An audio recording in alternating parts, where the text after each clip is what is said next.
Welcome, everybody, to another edition of the DFS show for Monday, March 22nd.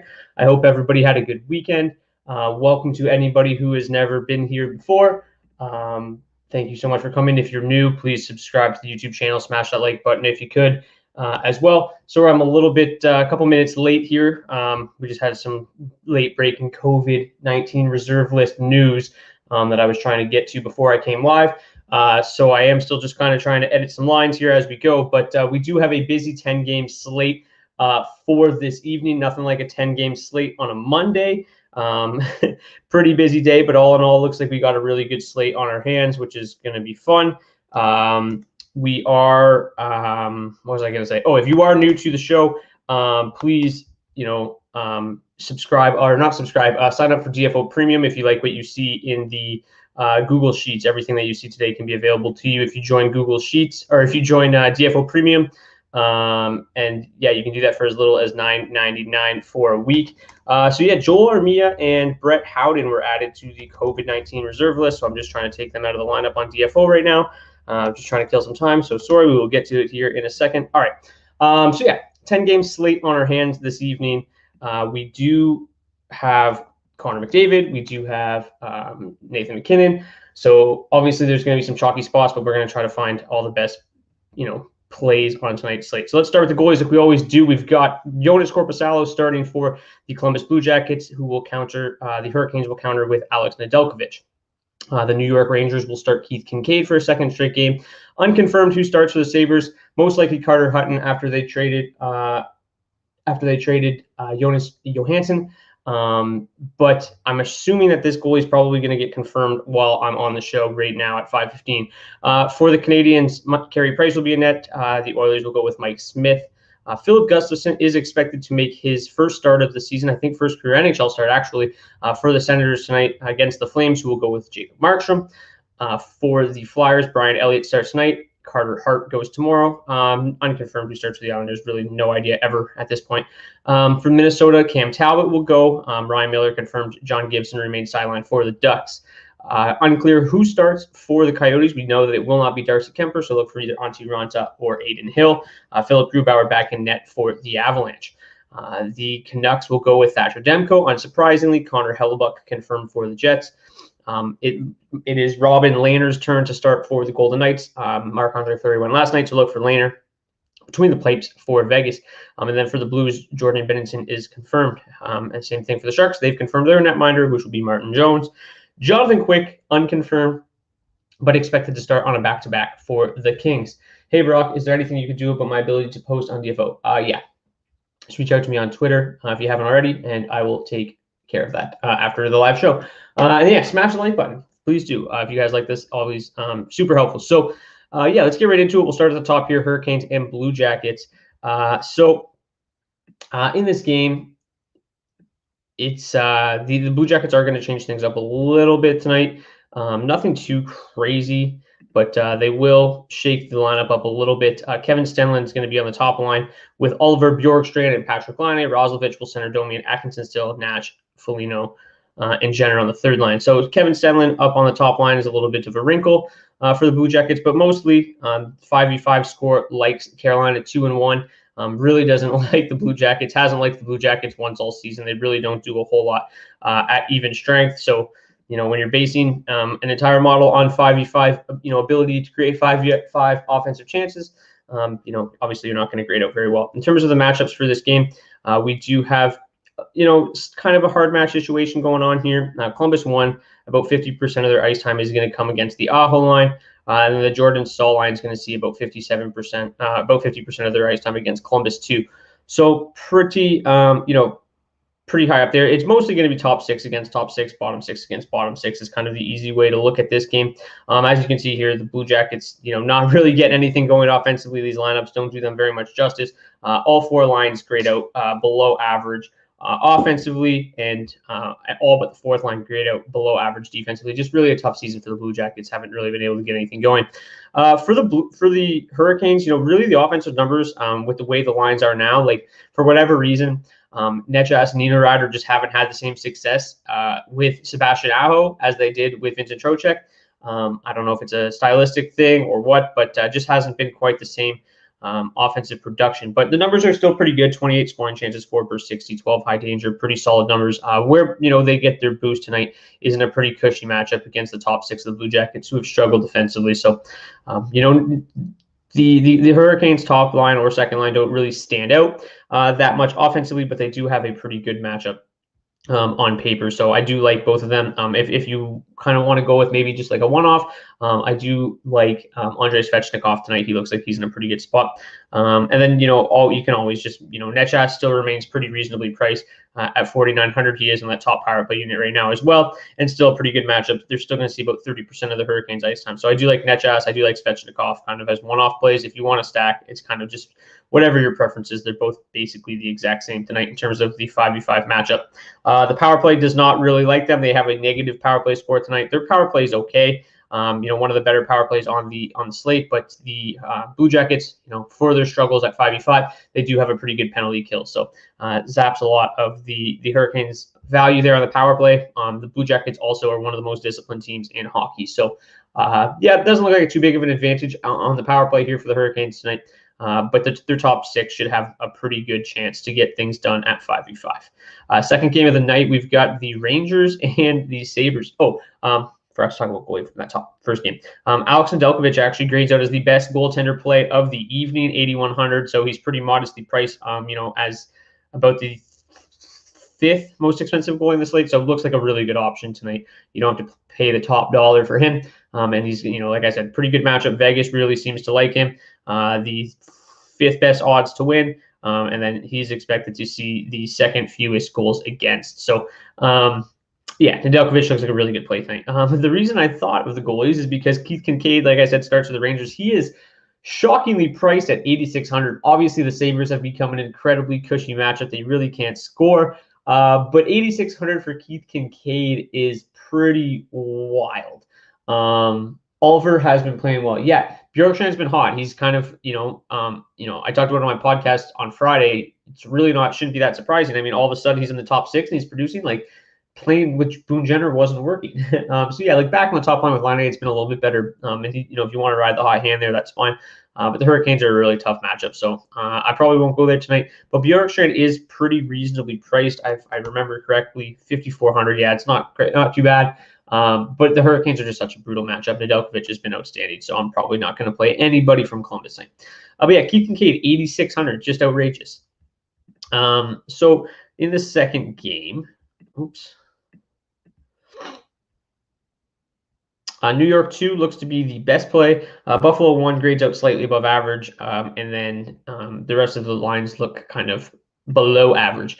The Sabres are expected to get Dylan Cousins back tonight, so their lineup is going to change. It does look a little bit more appealing. Taylor Hall, Cousins, and Reinhart looks like a pretty solid line. Obviously, Cousins still not a lot of experience down the middle at the NHL level, but that line at least looks a little bit better with Dylan Cousins on the top line than it does with Riley Sheahan up there.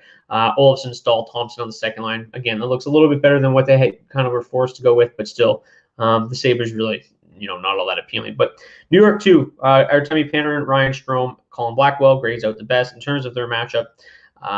Basically hard matched against the Dylan Cousins line all night. The second line, Eric Stahl, will see majority of their ice time will come against Rangers 1 tonight. So it's pretty easy game to break down. So we've got New York 2, pretty solid numbers, not great, slightly above average in terms of offense. 28 scoring chances, 4 per 60, solid, but really not getting anything. No high danger looks, which is kind of disappointing, especially when you've got such a high quality passer as you do in Artemi Panarin. But still, what just happened there? Oh boy, falling apart here. It's a Monday. The offense numbers aren't great. Obviously, I think they improve a little bit when Colin Blackwell's not on that wing, but it is what it is. The Cousins line, not terrible in terms of kind of the possession game, but they are giving up a ton of chances. So, what was it, 70%? 78% of their ice time coming against a line that's giving up 30 scoring chances and 17 high danger chances. Really looks like a good opportunity here for New York 2 to go off. Obviously, Ryan Strome and Artemi Panarin both on top power play unit. So if you just want to go with a Panarin, Strome Mini, maybe mixing in Adam Fox. I think that's fine. Blackwell's still just 3,000 though if you want to complete the full stack. But it looks like a really advantageous matchup for them. Obviously New York won, just still, Zibanejad went nuts the other night, but those performances have been pretty few and far between. I'd imagine Zibanejad will be pretty popular tonight, but their matchup just, obviously their offensive numbers aren't quite as good as New York too, and their matchup is not quite as good either. So, if Zibanejad is really chalky, I think that you can go comfortably to New York too. The Zibanejad people are going to see that 6-point game and just assume that he's back, but really all year they haven't been getting a lot going, and I don't expect that to change. Like obviously, Buchnevich is having a pretty good year. They've been solid, but overall from the underlying numbers, point of view, not that great. So then I mentioned Buffalo won, offensively just like about as average as you can get. And a matchup with New York too is not very good. So I don't really like Buffalo, unsurprisingly. I think Keith Kincaid's a fine play in net, but at 8,600, I think he's a little bit cheaper on FanDuel. So if you're on FanDuel, he looks a little better, but on DraftKings, he just looks way overpriced for the caliber of goalie that he is. In terms of the power play, neither team really looks all that impressive. Both pretty mediocre on the power play, both decent on the penalty kill. So no real advantage there. So I think New York will definitely be popular. The Sabres have been atrocious. Carter Hutton has not been good, 885 save percentage on the season. So if you are going to play him, I think that, if you want to get off Zibanejad, going to Panarin and Strome is a fine play. A lot of talking for a Monday. All right, Price versus Smith. Obviously, Connor McDavid is going to be popular tonight because he is back with Leon Draisaitl to start tonight's game. Leon 8,200, Connor 9,300. Jesse Puljujarvi with Kyler Yamamoto out will be the right wing on that line. So really, really good looking line. Montreal 1 obviously grades out pretty well because they always do. Montreal 2 looks solid as well. Obviously, these things are going to change a little bit here without Joel Armia. Expect Corey Perry to move up into that spot if you have any interest in Montreal 3. Corey Perry should play there, and then I'd expect Michael Frolik to draw in on the fourth line. For Edmonton 2, it's going to be Cahoon, Nugent Hopkins, and Archibald. They do not look very good. Their underlying numbers have been pretty brutal. But yeah, let's take a look at this game. So again, this looks like another game where it's basically going to be the top 6 versus the top 6, bottom 6 versus the bottom 6. So Connor McDavid and Leon Draisaitl are obviously going to get a heavy dose of Philip Deneau and Nick Suzuki. Both lines have been really, really good defensively all year long, but that should not scare you away from Leon and Connor. These numbers are unheard of. Expected goals for 4.5 expected goals for per 60 is ridiculous. 44, basically 45 scoring chances for, almost 19 high danger chances for, just the most ridiculous numbers that I've seen all season long. So they look extremely good, even though the Canadians are pretty solid defensively, actually really good defensively. But Carey Price hasn't been all that spectacular this year, and I wouldn't really expect him to be able to slow Edmonton 1 down tonight either. As I mentioned, Edmonton 2 looks disastrous. Defensively, their numbers are atrocious. I'd expect those to improve a little bit. A lot of that's kind of from last year, Josh Archibald and Ryan Nugent Hopkins, but still the numbers were terrible. So that should put either who is it? Who's going to see majority? Basically the same.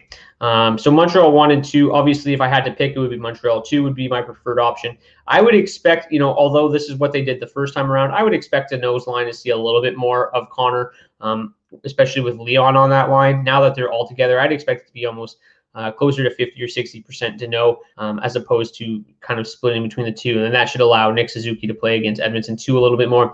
And then Nick Suzuki's really been coming on again. He's looking a little bit more like the early season Nick Suzuki. So I do like Montreal 2 tonight as well. They're very reasonably priced, 3,500 for Drouin, 4,800 for Suzuki, 5,200 for Anderson, full stack 13,500. So very reasonable. If they see 50 or 60% of their ice time against the Nugent Hopkins line, they should be able to have their way with them.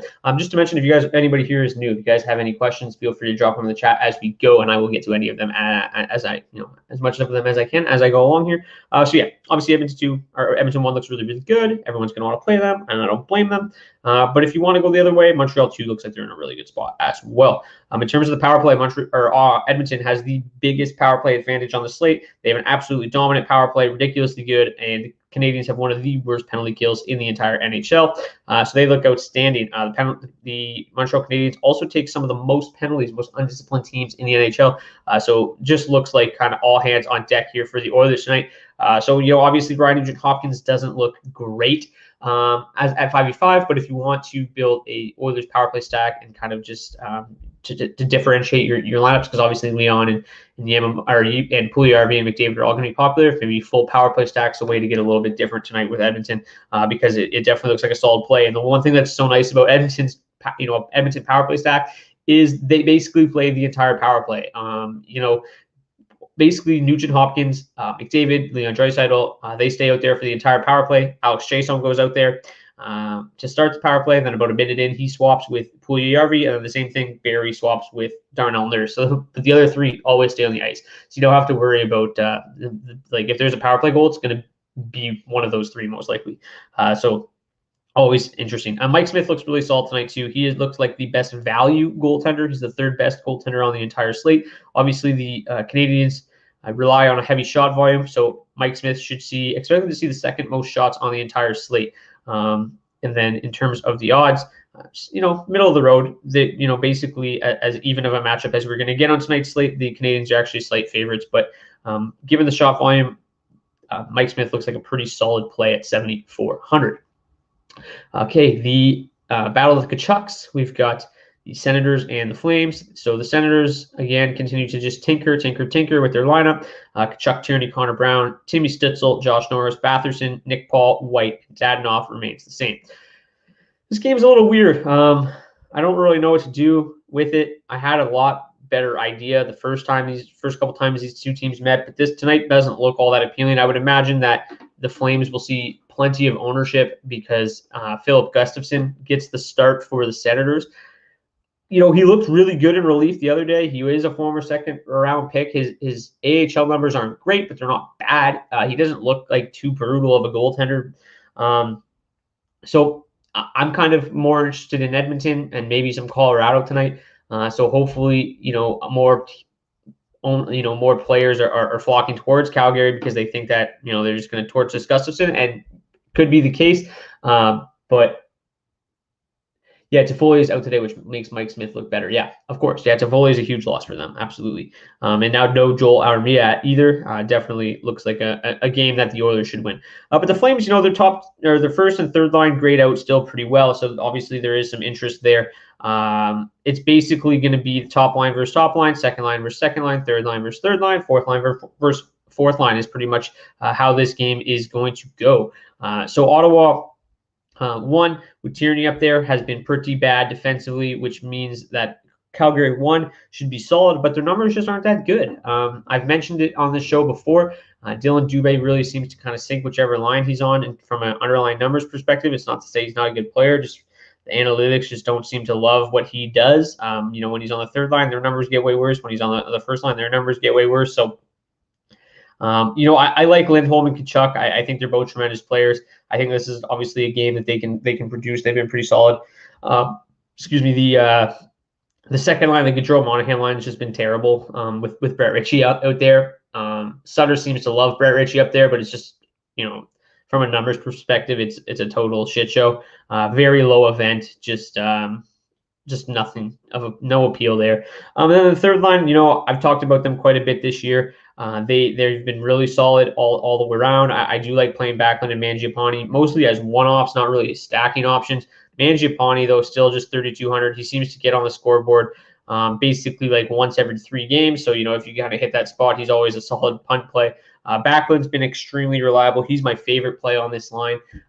4,500. His shot volume has just been extremely consistent. He's got 17 points in 31 games. He just is a very reliable, option. And, they always seem to dominate puck possession, which allows them to get some shots on net. And then obviously has a chance of scoring. So they got a pretty good matchup as well against Ottawa 3. But overall, I don't love this game, especially if they're going to see high ownership. I think I'm going to fade Calgary tonight. I think that they're in obviously Gustafsson is a huge unknown, right? So, if he comes in and has an absolute clunker, then obviously the Flames are going to be awesome. But overall, their numbers offensively just aren't that great. The Senators have always been pretty solid on home ice. So I just, even if even if the Flames win this game, I don't think they blow them out.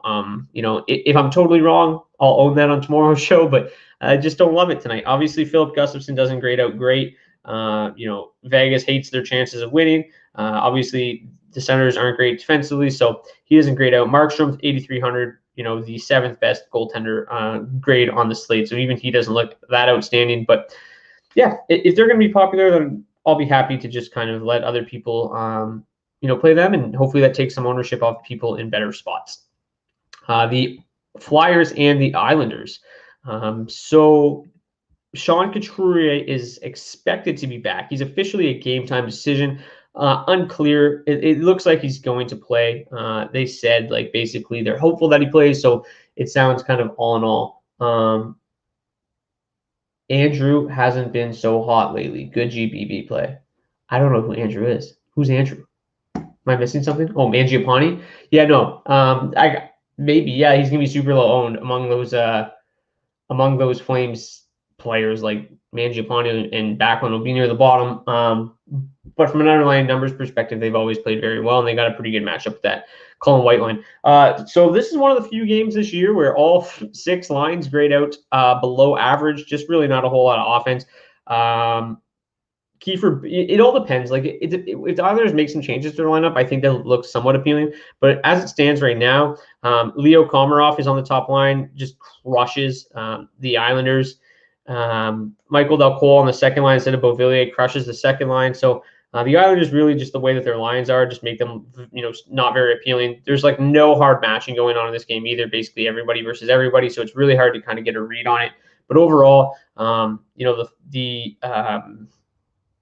the Flyers have been solid defensively. Obviously, they've had some stinkers, but overall, pretty solid, all above average defensively. And then obviously, the Islanders are one of the best defensive teams in hockey as well. So that third line with Beauvillier on it, they actually get worse defensively, but doesn't look like none of these lines really look all that appealing from an offensive perspective, and they both are pretty good defensively. So I think this will be a relatively low-scoring game. If things change and Kiefer Bellows moves to that top line, that'll obviously make the Barzal line a little bit better. But with Leo Komarov, it's a shit show. I don't even, what is he even doing there? It's ridiculous. So just real no interest here at all for me. There's, on a 10-game slate, I'm not going to go to one of the lowest scoring games. Where are they? Oh, Varlamov's right here. He looks okay. Brian Elliott looks less solid. He's just been really struggling as of late. Varlamov looks solid at 7,900 if you can't quite pay up to the $8,000 goaltenders. Varlamov and Mike Smith kind of fit in under 8K. That looks solid. So not really a whole lot to say about that game, and which is good because I can't say a lot about every game, or I'd be here for 2 hours. What's today's NHL parlay? This is not a betting show. If you need NHL bets, you'll probably have to find another show. I'm not, I don't bet a whole lot. So, I basically just play Draftkings, so I can't really help you there. And if I did, if I did tell you who to bet on, you'd probably lose. Does Johnny Hockey grade out? Well, I know you mentioned that they might not smash, but 4.8K seems cheap. Yeah. Not really with Richie on that line. I'll go back quickly here. They are going to see 60% against that Tim Stützle line. Which has not, been too bad defensively when Josh Norris is at center. So they don't grade out great. But yeah, Gaudreau's obviously super cheap. 4,800 is really, really cheap for Johnny Gaudreau. But there's just not been a lot of production there, right? He's basically got 1 goal in his last 7 or 8 games. With Brett Ritchie, they really haven't gotten anything going. The other night, they really got nothing going. So yeah, he's 4.8K for a reason. Name value, yeah, he's super cheap for who Johnny Gaudreau once was, but this year he has not been very good. Especially lately, and the Flames are just so boring under Sutter. So, I think he's a decent one-off, I guess. If you have 4,800 to finish out your lineup, then yeah, Gaudreau's okay. But he still doesn't look like all that appealing. All right, Minnesota and the Ducks. So. I hate when this happens. I hate the Ducks. I hate when they're on the slate because it just makes it so difficult to do a show because they said, okay, we're making some changes, but then they don't tell you what the changes are. So Sam Steele is expected to be back in the lineup.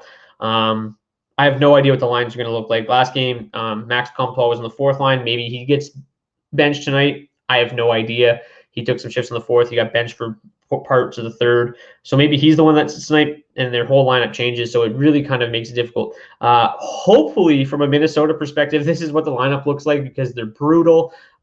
Specifically, that top line, just a disaster at 5v5, 32 scoring chances against, 19.6 high danger, 3.2 expected goals against. I think they actually are the worst. Okay, they're the second worst line defensively on the entire slate. And then in terms of the matchup, they're going to be going. Where is that game? So yeah, Minnesota 1 is going to see a lot of them. So I want that to be the lineup because this might be one of those nights where I actually like Minnesota's top line. Kotkaniemi's on the protocol list too. Ooh. I didn't know that. I missed that one out. I missed that one. So yeah, Kotkaniemi's out as well. So yeah, the Oilers look even better. Smash Mike Smith. Flyers have been doo-doo lately, and I love it. Yeah, they looked a little bit better the other night. Thoughts on Drysdale as a player? He's looked really, really good lately in his first couple games, right? He's looked solid. He looks super composed. Much like Zegras' first couple games, he looks solid. He looks like he belongs.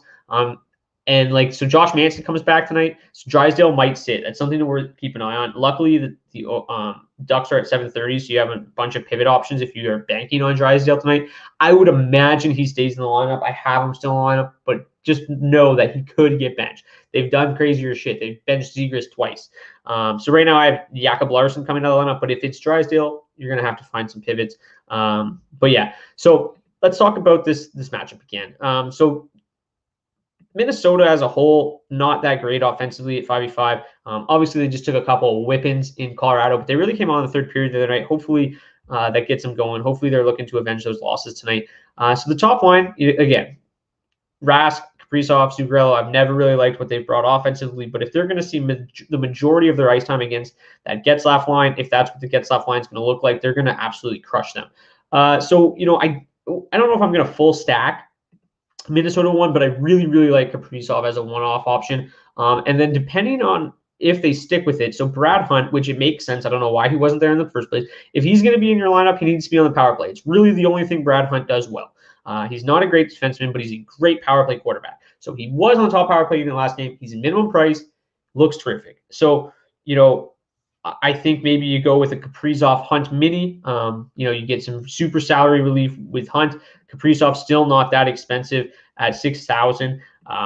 If you don't want to go with Kaprizov, you want to go with the second line, who's going to still see 28% of their ice time against the Getzlaf line, and then 61% of their minutes against the bottom six, which is just as bad defensively.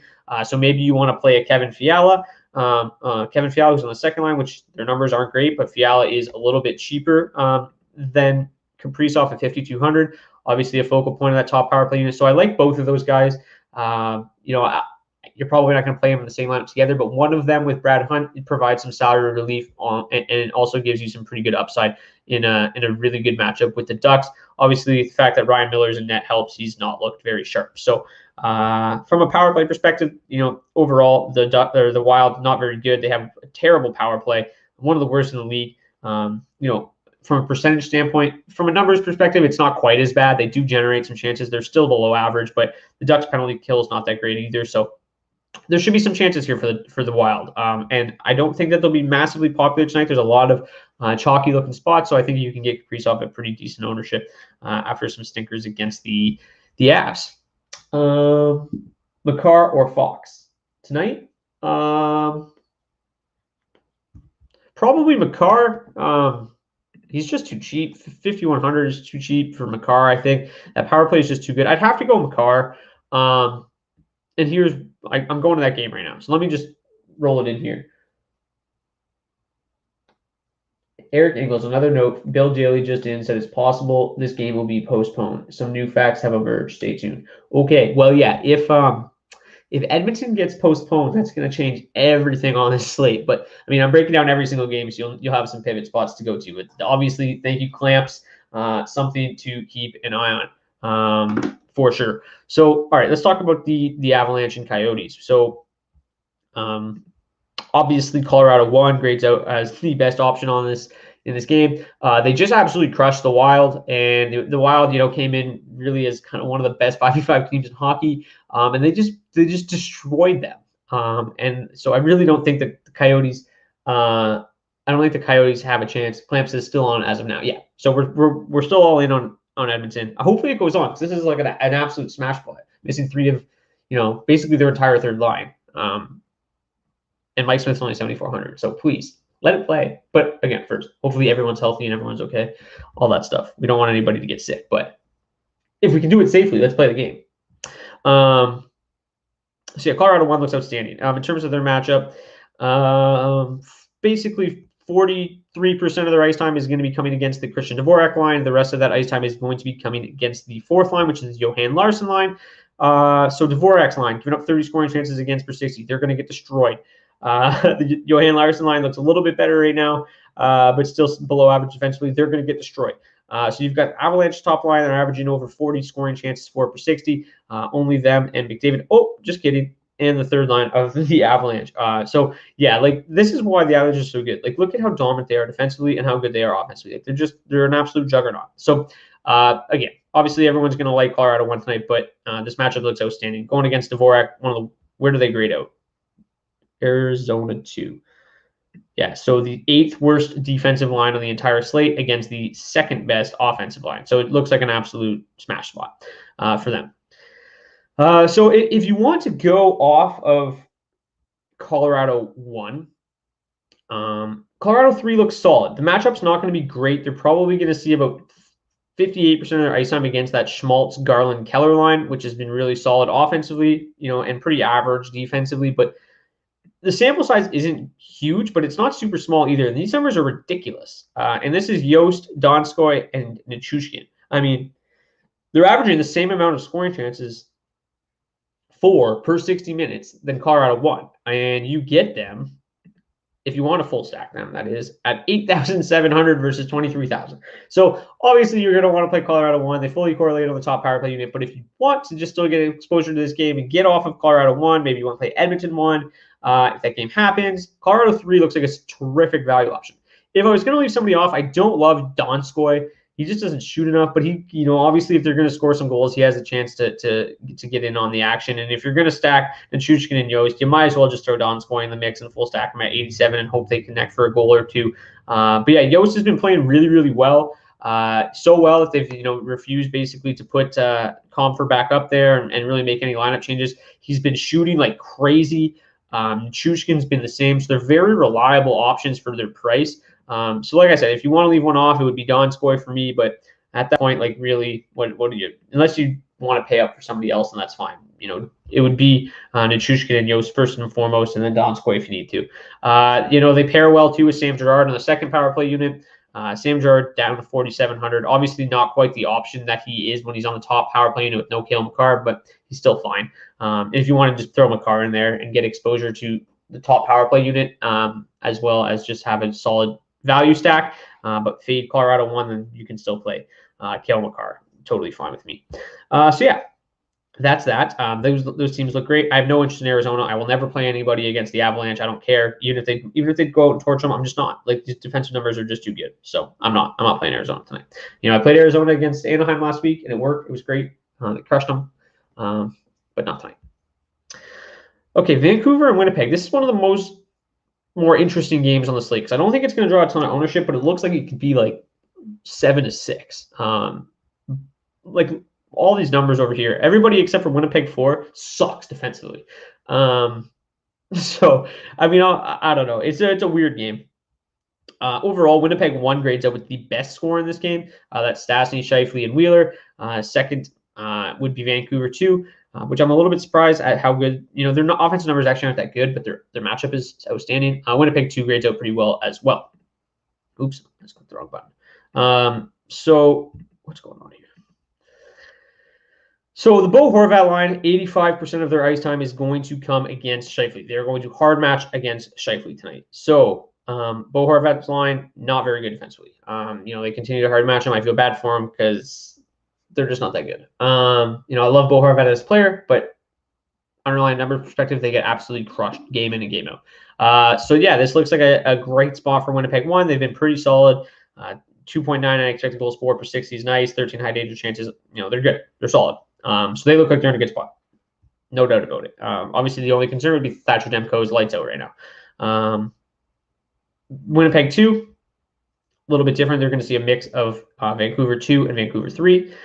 Vancouver 2 and 3, also terrible defensively. So, Winnipeg 2 looks really good. I still always kind of go towards Winnipeg 2 as opposed to Winnipeg 1. Winnipeg 1, though, does fully correlate in the top power play unit. So if that's kind of, if you like that better, then Winnipeg 1's fine. I just like Connor and Ehlers and Pierre-Luc Dubois better as players. I think that Connor is probably the most likely, or Connor and Ehlers are the most likely to score on that team every single game. So I play Winnipeg 2 more often, but you don't get the same power play correlation as you do with Winnipeg 1. So if that's a difference maker for you, then play Winnipeg 1. But I think Winnipeg 2 just constantly has the higher upside. Just because Connor and Ehlers are the 2 best goal scorers. And Pierre-Luc Dubois continuously is underpriced at 4,900. From a Vancouver perspective, Vesey, VC, Miller, Virtanen grade out pretty well. Overall, their numbers aren't terrible. They're pretty solid. They do draw a decent matchup against, I think, Winnipeg 2, as I mentioned. Yeah, Winnipeg 2 and a little bit of 3. So they have a pretty good matchup, but I don't know. I'm not going to play Virtanen at 2,600. I think Vesey, VC, whatever his name is, he is on the top power play unit. I think he's an interesting option. Maybe you do a VC Miller mini stack because they play together both on the top power play unit. VC at 2,600 looks fine.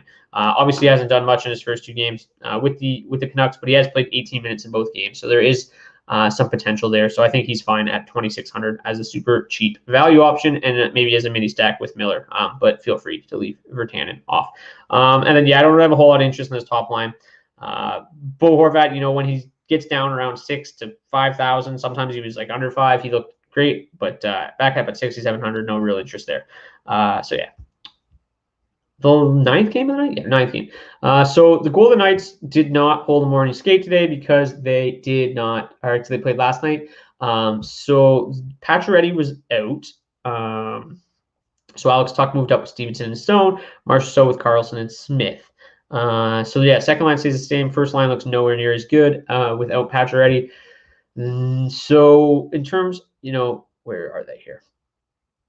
Vegas 2 grades out the best. St. Louis 1, second best. St. Louis 2 as third best, and then all other lines below average. In terms of the matchups, it's going to be basically Vegas 2 is going to see a lot of the Braden Shen line. Vegas 1 is going to see a lot of the O'Reilly line. So Vegas 1, as you can see, numbers are terrible. When you don't have Pacioretty out there, it hurts. It's not pretty. So I have no interest in Vegas 1, especially if they're going to see a lot of the Ryan O'Reilly line. No interest there. Unless Pacioretty plays, then it's fine. But even then, going up against Ryan O'Reilly doesn't look great. Vegas 2, on the other hand, looks pretty solid. Obviously, their offensive numbers are really, really good. Still not a great matchup with that Shen line. I think the Blues are starting to come together a little bit here. Now that they're healthy, I think that this game looks low scoring. I probably don't have a whole lot of interest. Vegas 2 looks fine. I do like how, Riley Smith is only 3,500. I think he's a nice cheap play. Carlson's only 4,600. They are cheap. So I don't mind Vegas 2 just because of what their price is, but I don't think it's a great matchup. Obviously, this Kyrou O'Reilly per online, scored 3 goals today, but they didn't have that good of a game. From a possession standpoint, they had 40 Corsi 4. So they basically just got lucky because Devin Dubnyk's terrible. So I'm not going to chase that. If other people do, that's fine. Not a great matchup against Vegas 1, even if Pacioretty doesn't play. Their numbers defensively, they're so. But yeah, not a whole lot of interest in this game really outside of Vegas 2. I think is pretty interesting just because of how cheap they are. All right, last game of the night. So yeah, Martin Jones starts for the Sharks because Devin Dubnyk's terrible. Schwartz cheap, one-off. VC2 allow you to fit Edmonton big dogs. Yeah, Schwartz still super cheap. I don't even remember looking at his price. Yeah, he's 3,700. Obviously he was just a straight lock when he was 2,500. At 3,700, you got to think about it a little bit harder.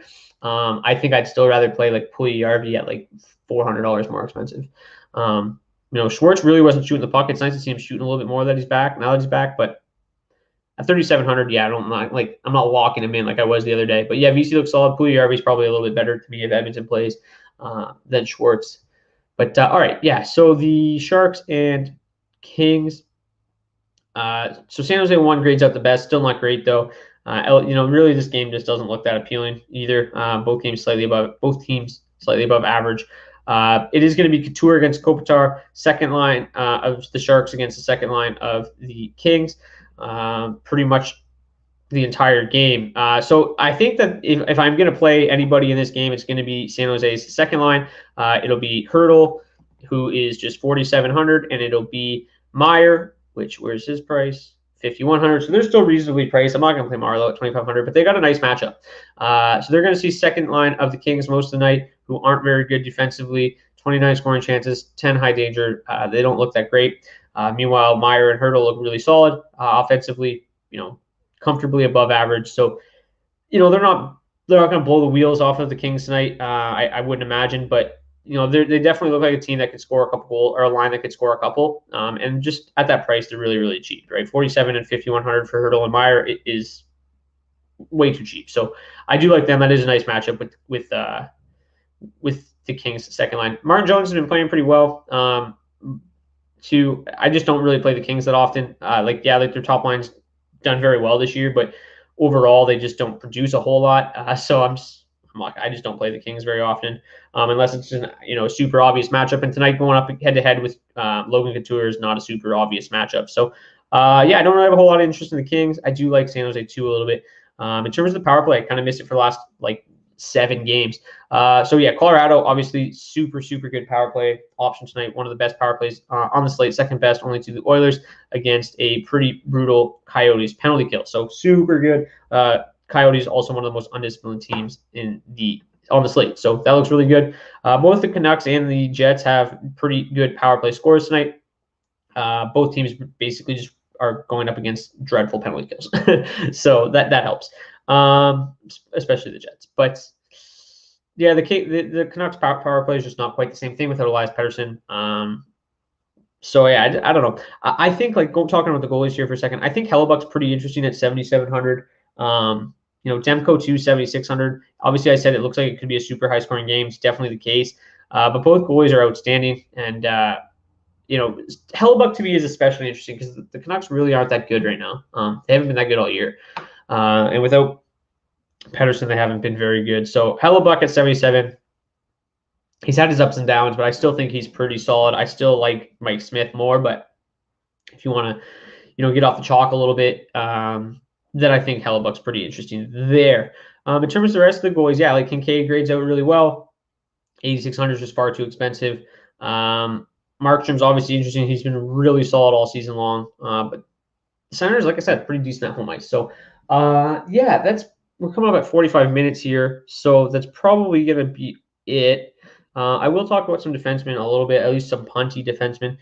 So I mentioned Brad Hunt. He was definitely my favorite at 2,500.